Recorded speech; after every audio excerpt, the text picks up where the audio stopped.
From Chicago studios, this is the Muslim News on Muslim Network TV. Assalamu alaikum, I'm Samana Siddiqui.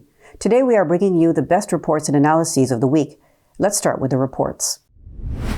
And it is my decision now that I announce today before you that no Kenosha law enforcement officer in this case will be charged with any criminal offense based on the facts and the laws as I will describe them to you now. So it is our decision that no charge will be filed. He is Michael Gravely, Kenosha County District Attorney. As America was marching for Black Lives Matter, blacks keep getting shot by police. On August 23, 2020, Jacob S. Blake, a 29-year-old black man, was shot 7 times in Kenosha, Wisconsin. Police officer Rustin Shesky shot Blake in the back 4 times and on the side 3 times. Blake was paralyzed but was still handcuffed to the hospital bed. That inhumanity ignited protest. Kenosha declared a state of emergency overnight on August 24th after police vehicles were damaged. Armed militiamen showed up in the name of protecting businesses.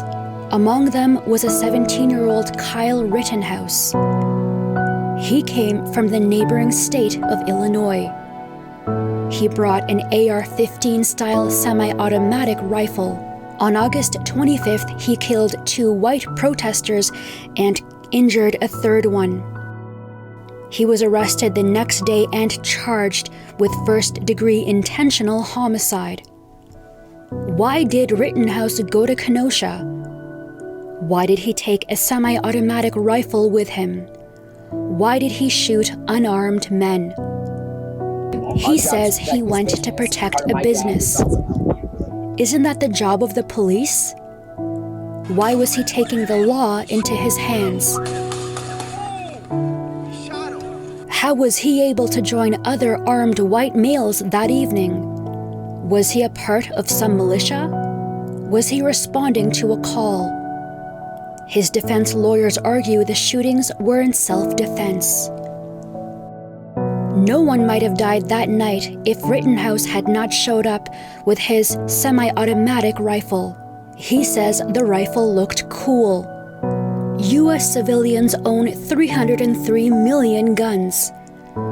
We have more guns than people, and the number is rising. Gun sales in the United States rose 40% last year to 39,695,315. Guns, guns, and more guns. While we are less safe, U.S. murder rates rose 30% between 2019 and 2020. Qatar is the country of Al Jazeera TV. U.S. President Bush wanted to bomb its headquarters in the region. Tony Blair, then the Prime Minister of the UK, claims that he talked him out of it. Instead of bombing Al Jazeera headquarters in Qatar, the U.S. bombed Al Jazeera offices in Afghanistan in 2001. And then in 2003, it bombed Al Jazeera's Iraq offices, killing a reporter and injuring another. A BBC reporter was recording the bombing from the next building. Raja Omar of the BBC says, "We were watching and filming the bombardment, and it's quite clearly a direct strike on the Al Jazeera office. This was not just a stray around. It just seemed too specific." Al Jazeera said it had provided full coordinates of its offices to the US military. That was 20 years ago. Now, the Gulf Kingdom represents the United States. The U.S. Secretary Antony Blinken signed an agreement on November 12, 2001 that established Qatar as the United States protecting power in Afghanistan. Here is the U.S. Secretary of State, Blinken, addressing Qatar's Foreign Minister Sheikh Mohammed bin Abdurrahman Al Thani in Qatar, not very far from Al Jazeera headquarters. Mohammed, let me again say how grateful we are for your leadership, your support on Afghanistan, but also to note that our partnership is much broader than that. Qatar is a tiny Muslim country that plays a larger role in the region. Qatar has only 313,000 citizens. But there are 2.3 million foreigners to serve them. Qatar practices Sharia law. So do the Taliban.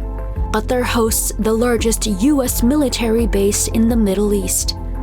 But it also hosts the Taliban. American bombers flew from Qatar to bomb Afghanistan. But it is Qatar where America and the Taliban signed the peace deal. Now Qatar is warning against isolating the Taliban. Despite hosting the US airbase, Qatar still claims independence in its foreign policy. Here is its foreign minister Sheikh Mohammed bin Abdulrahman Al-Thani talking about their Iran policy and in the presence of the US Secretary of State. Iran is a country that we need to maintain a good neighborhood relationship with them. And this relationship has never been at the account of our alliance with the US or our relation with other countries. This is Saliha Farouk reporting from Toronto for Muslim News. 40 years of wars have left Afghans poor. First, the Soviet Union attacked Afghanistan, then came the United States. Today, more than 50% of the population lives below the poverty line. 97% of the Afghan population is predicted to be plunged into poverty by next year. Afghans mostly live on bread and tea, but sometimes even bread is not available. Many Afghans do not have jobs. Those who do have not been paid well before the Taliban took over. Farida Shahzad, a widow, has a job. She is a cook at a school, but her salary is not enough for living. I live in Kabul. I have 6 children. I am waiting in front of the bakery to find bread. I am a cook at a school. My salary is not enough to cover the rent of my house and the expenses of all my children. I'm waiting for the bread here because I have to, she said. The poor Afghans are lining up outside of the bakeries for bread donations. They are waiting for hours in the extremely cold weather. This is happening in the country's capital, Kabul.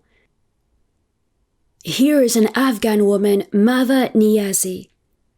We are not beggars. We are unemployed. Everyone waiting here has economic problems. Here is another woman, Sakiba Sakur, who has been waiting outside this bakery for bread in the cold for more than 3 hours. My husband is disabled. I take care of a household of 11 people. We live in a tent. Here is Matinullah Safiyi. He is a generous bakery owner. We give these people around 50 to 60 loaves of bread a day. They sit in front of the bakery for hours in this cold weather. Their financial situation is very bad. It is like that every day. This scene reflects the situation in Afghanistan. It wasn't like this before. The 40-year-long war has ended, but a new war is making things worse. The United States froze $9.5 billion in Afghan assets. Then the World Bank and the International Monetary Fund did the same thing. Those hurting the most are salaried people working for the former American-supported government.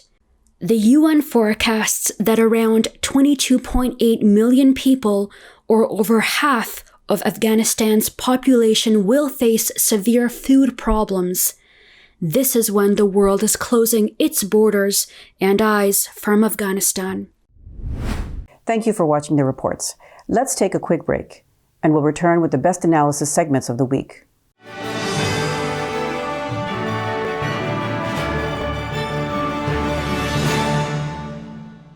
If I could be you, and you could be me for just 1 hour.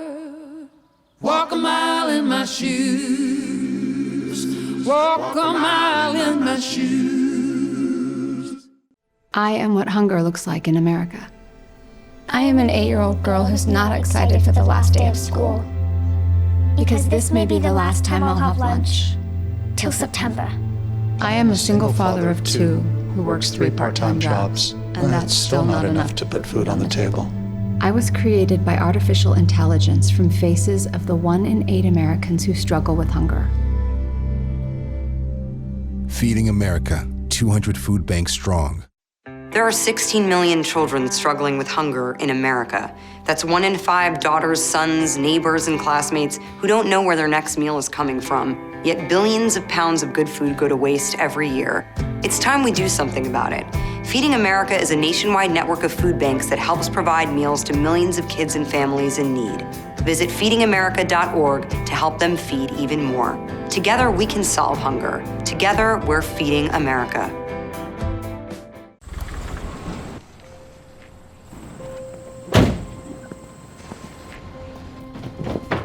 Dad, they took over my bedroom. Come on, come on. Okay, Dad. 1, 2, 3.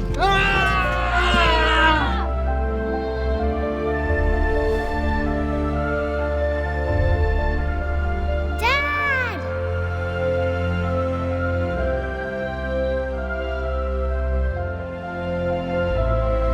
You saved me. Dad? Are you okay? I'm fine, dear.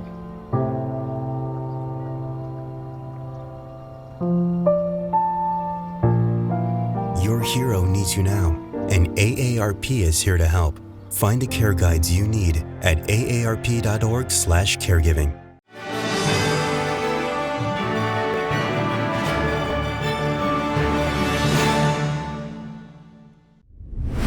America is heading towards Thanksgiving. Will turkey be on the table, or there will be history? We have been conflicted about history, statues, what need to be taught, what need to be in the classroom. But we have someone who has grown up reading and writing and enjoying history. Please welcome Dave Kindi. Hello, how are you? Thank you for having me today. Welcome to Muslim Network TV.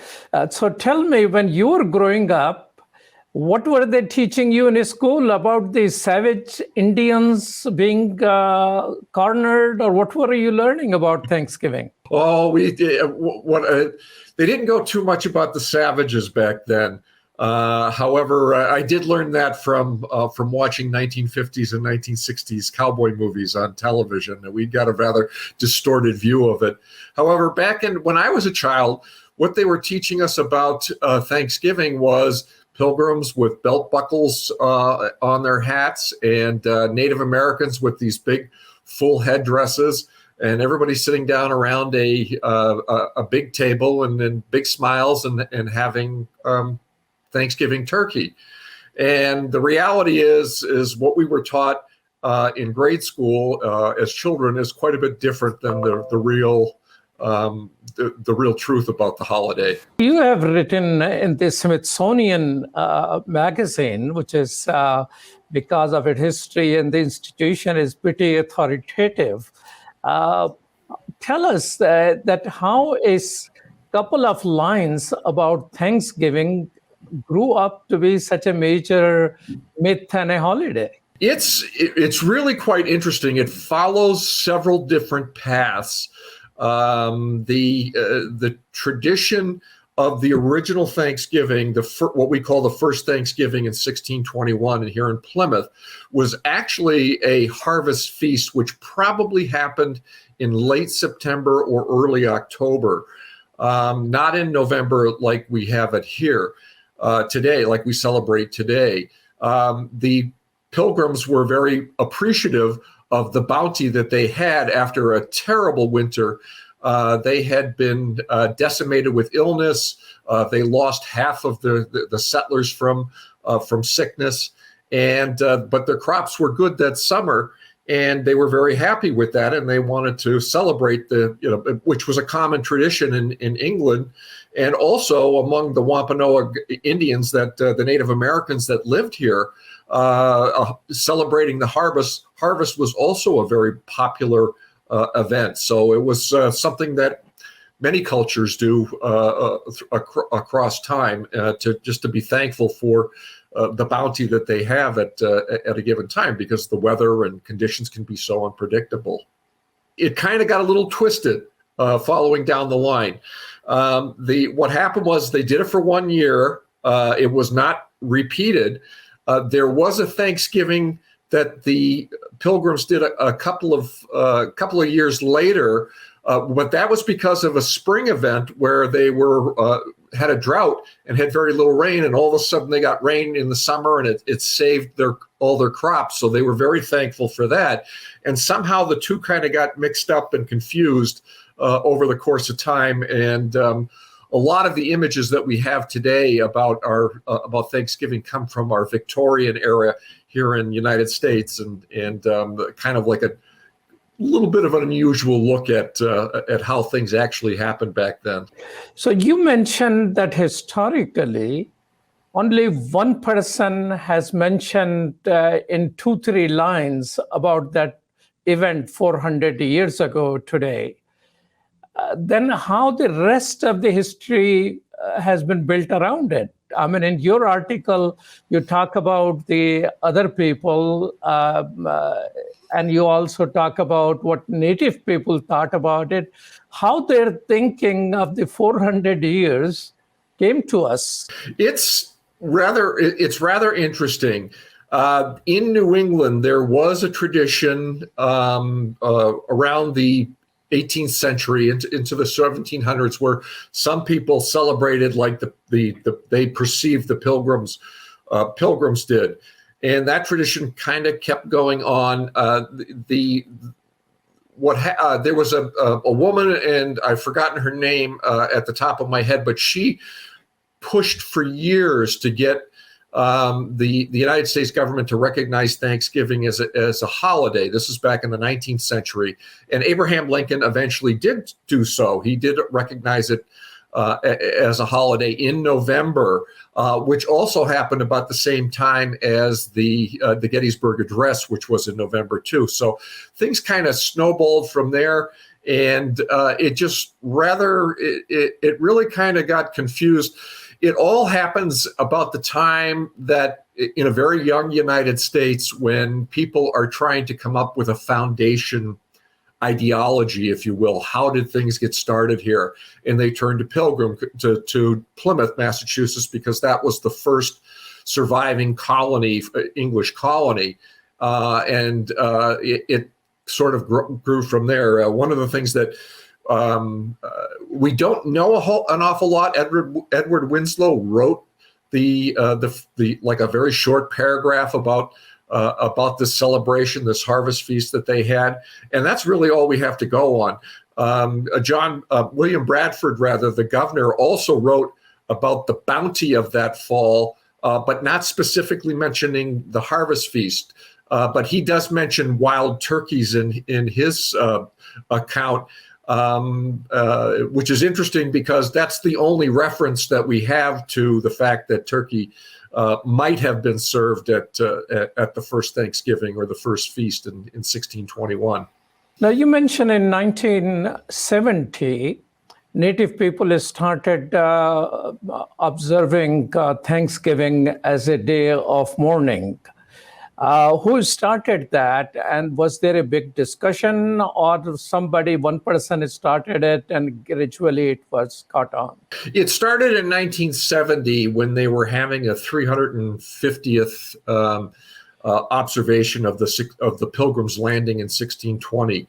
And they had invited one of the local Wampanoag representatives to come down and speak. And he had prepared a whole speech talking about what Thanksgiving meant to his people, and it was not the glorified speech of the Pilgrim myth that the people wanted to hear. So they censored him, and I apologize, I've forgotten his name at the moment, but what he ended up doing was, in protest, was going to another location in Plymouth and basically standing up and reading his speech, which talks about the genocide, that talks about the colonization, that talks about the effects of Christianity, the effects of cultural destruction on the Wampanoag people and the Native American peoples in across America resulting from what the Thanksgiving is. They point out, a lot of the Wampanoag people today point out, we don't have any bones with against the Pilgrims. They were generally fair with us, and we were generally fair with them. It's what it came to represent afterwards, because none of them knew what was coming next. But the fact is that the English continued and the Europeans continued settlement of the country and displaced a lot of Native Americans and took their lands. A question about historiography, Dave. You mentioned that pretty soon 90% of the tribes were wiped out because of the diseases. Who was counting people at that time? It's only rough guesses by the historians and by the people who Wampanoag people today who keep the history of their tribe. It's not known. We've seen estimates as many as 30,000 people to as many as 100,000 people at that time, and the Wampanoag stretched from Maine down to Cape Cod and onto Martha's Vineyard and Nantucket, and into what are parts of Rhode Island today. And it was a little bit different than, it was a kind of a confederation, if you will. Each community was sort of like a separate entity unto itself, but they paid homage to one chief who was, in this case, Massasoit or Wemessican, who lived in Pokanoket, which is located in Bristol, Rhode Island today. And there was like 70 different communities. So it was like 70 different groups of Wampanoags that were combined into this one group. In about 1616, because the Native Americans had no immunities to European diseases, the illnesses started to spread through the Wampanoag people. It only initially impacted the coastline. So pretty much only the Wampanoag were hit from 1616 to 1619. And they lost, there were some horrible deaths from, illnesses that you or I today would survive because of vaccinations or because of, natural immunities that we've built up over the years. And, smallpox and other diseases of the such. And it wiped out, as they estimate, as many as 90% of the population of Wampanoag. And this is the interesting thing about why the Wampanoag and the Pilgrims came together, was because the Pilgrims were only a small group.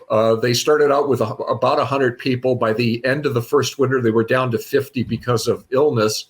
The Wampanoag had seen their numbers decreased dramatically, as I said, down by 90%, and both were in a weakened position and needed help from somebody to be able to survive.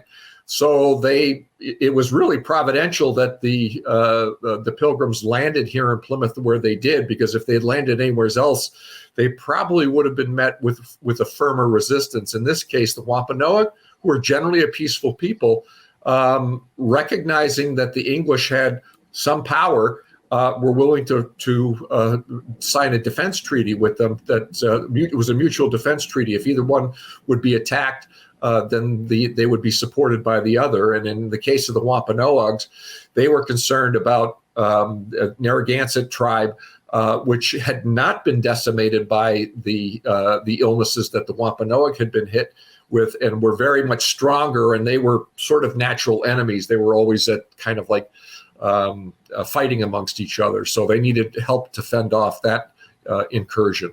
Well, Dave, one of the myths which you can further explore is that in Muslim community in America, it is known that one of the persons signing on behalf of the native people, his name was Mustafa, which is the name of Prophet Muhammad, peace be upon him also. So I don't know how history continues to evolve on these issues, but what is the state of what is being taught at the school level Is it subject to the debate and fights? That I have not heard about. Mostly they deal with the relationship right now between the Wampanoag and the Pilgrim community. But that's a new one for me, and I'm going to have to explore that and find out more about it because I was not aware of it. Likely, if he was a Muslim, he probably kept quiet about it because the Pilgrims, even though they believed in religious freedom, they believed in religious freedom for themselves, not necessarily for others. Well, thank you so much, and happy Thanksgiving to you, Dave. Thank you very much. Happy Thanksgiving to you. Don't eat too much. I probably will. Okay. There are many cases around, but nothing more important than two of the brothers who spent almost all their life in the prison system. Finally, their conviction of murdering Malik Shahbaz, Malcolm X, rahimullah alayh, is overturned. And although one of them in the meantime has passed away, one of them is joyful. And there are other cases in which everybody is pleading self-defense. We have with us Edward Ahmad Mitchell, who is Deputy Director of CARE National. Assalamu alaikum. Wa alaikum assalam wa rahmatullahi wa barakatuh, Imam. How are you? Thank you for asking. Welcome to Muslim Network TV. Are you happy about the dismissal of this conviction of Muhammad Aziz and late Khalil Islam from the murder for which they already served time of Malcolm X, rahimullah alayh? Bismillah, alhamdulillah, wassalatu wassalamu ala rasulullah. Imam, I don't think I'm happy, but alhamdulillah, it is a good development, not only because their names have officially been cleared in the court of record, but also because I think it gets us a step closer to officially finding out who really killed Malcolm X, El-Hajj Malik Shahbaz, and who helped enable the assassination. Because if these two men didn't do it, and they didn't, it raises the question, well, who did? Who was the shooter? Who fired that shotgun? And what role did law enforcement play in potentially enabling this assassination? So I'm alhamdulillah, relieved that this step has been taken. It took far too long. This is a great injustice that law enforcement perpetrated, not only against Malcolm X, but against other brothers. And I'm glad their names have been cleared. But the next thing law enforcement needs to address is who else was involved. And also, they need to specifically address the issue of NYPD officer Raymond Wood. This is a police officer who died. He passed away, but on his deathbed, he wrote a confession saying that he had specifically, in coordination with the NYPD and the FBI, arrested two of Malcolm X's bodyguards, entrapped them on a terrorism plot for the specific purpose of making sure they would not be protecting Malcolm X in that ballroom on the day of his assassination. This is what an NYPD officer said in a deathbed confession, a letter that was released earlier this year. And so that needs to be investigated. Did law enforcement deliberately enable the killing of Malcolm X? That's the next thing we need to have an answer to. What else we learn from this case police and FBI has done wrong? Well, what we learned is that the two men who were convicted wrongly of killing Brother Malcolm X, that this wasn't an accident. Sometimes the legal system, prosecutors, cops, they just screw up. They make a mistake, negligence. It's not malice. In this case, though, it was deliberate, is what the Manhattan DA is saying, that the law enforcement, the FBI deliberately withheld exonerating information, deliberately let these two men take the fall, deliberately concealed information that might have set them free. And so that's the other thing we learned, is that this wasn't just an accident. This was a purposeful violation of the civil rights of these men. May Allah grant them justice. Do you think there is a possibility for the person who is still alive, Brother Aziz, to seek some compensation for all the loss of his time? I hope so. I mean, normally it's very difficult to sue, for example, a prosecuting attorney because of immunity and all sorts of things in various states. However, if prosecutors and police deliberately plot to wrongfully convict someone, deliberately conceal evidence, that is a violation of their civil rights, of the victim's civil rights.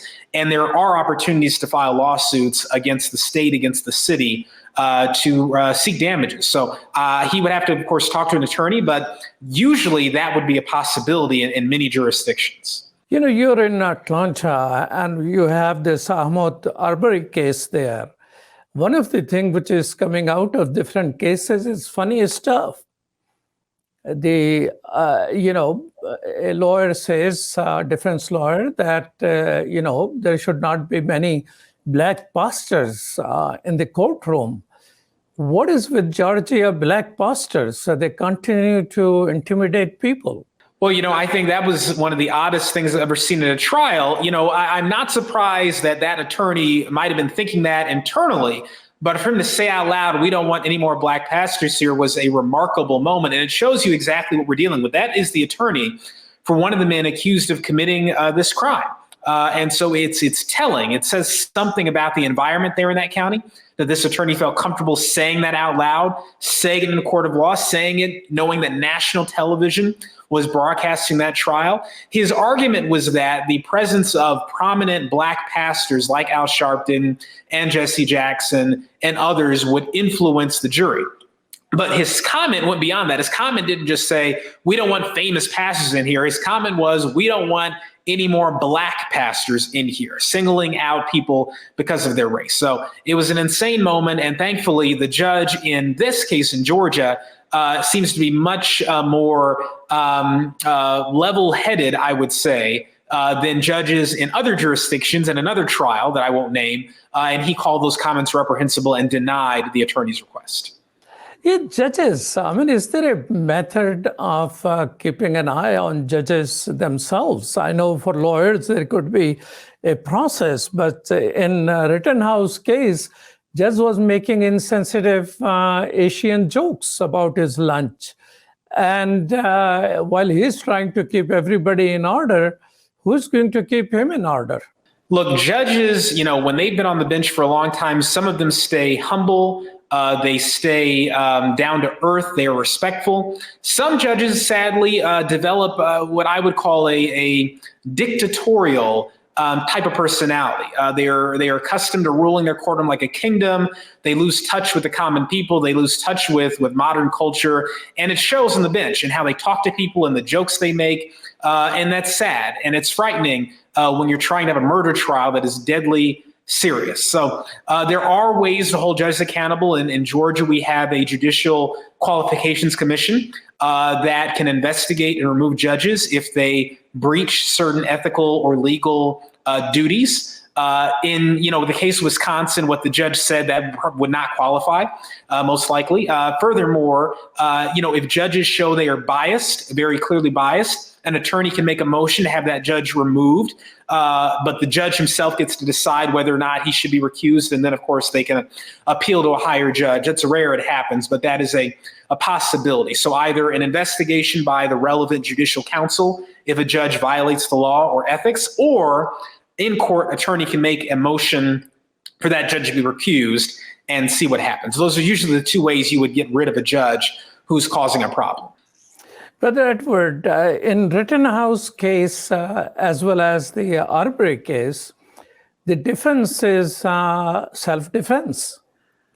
How this self-defense becoming so prominent type of defense here, and how does it compare with what they call it stand your ground? So look, self-defense is definitely a part of the law. It's a reasonable part of the law, and people should be able to make use of self-defense as a legal theory when it is appropriate. If someone were to, may Allah forbid, break into my house with intent to do me and my family bodily harm, and I shoot them, that is the very definition of self-defense. But that's different than if a person goes out of their home with a gun, starts pointing at people in public, and then someone tries to disarm the armed man, and then the armed man shoots them. That is a different circumstance because the armed person provoked the incident. The armed person engaged in unlawful behavior, and therefore the other people around him had a legal right to try to disarm him. And so when you look at the Wisconsin situation, it all comes down really to this question. When Kyle Rittenhouse shot Rosenbaum, was that a legally justified shooting? Was that self-defense, or was it murder? Because if it was murder, if he did not have the right to kill Rosenbaum, then that means that after that moment, everyone who tried to disarm Kyle Rittenhouse had the right to do so because Kyle Rittenhouse had just committed a crime, and therefore the other people around him had the right to try to subdue him. And so that's why Rosenbaum, that first shooting victim, is so critical, because if that was not self-defense, then nothing else really was self-defense. On the other hand, if Rosenbaum, really was a threat to Kyle Rittenhouse's life, was a threat to his, was going to cause him serious bodily harm, then it was a justified shooting. But of course, the issue is, did Kyle Rittenhouse start all this by having that gun? Did he point it at someone? Did he point it at the crowd? And did that trigger Rosenbaum's behavior? That's what the jury is going to have to decide. Now, in Georgia, with the Ahmaud Arbery thing, it's different, but somewhat similar insofar as you've got the McMichaels who are chasing Ahmaud Arbery down, and the prosecution is arguing they had no right to chase him down. They had no right to try to detain him. And therefore, when Ahmaud Arbery ended up in a hand-on-hand fight with the McMichael who had the gun, Ahmaud Arbery had the right to defend himself. Ahmaud Arbery had the right to try to fight this man, to get past him and get away. And the man did not have the right to shoot Ahmaud Arbery because the man, the McMichaels, had wrongly started the encounter. So the self-defense argument, I believe, does not work in the Arbery situation. Absolutely not. No question. In the Rittenhouse thing, it's a bit of a closer question. Okay, so what's the difference between this and stand your ground law? Right. So stand your ground laws essentially mean that if someone is threatening you, if you feel you're in danger, you don't have to retreat. So, for example, in some states, if I'm on the street and someone, let's say at the end of the block says, "Hey, you, Edward Mitchell, I know you, I'm going to kill you," and they take out a knife and they're all the way at the end of the block. Now, I've got time to get in my car and drive away. I've got time to get in my house and lock the door.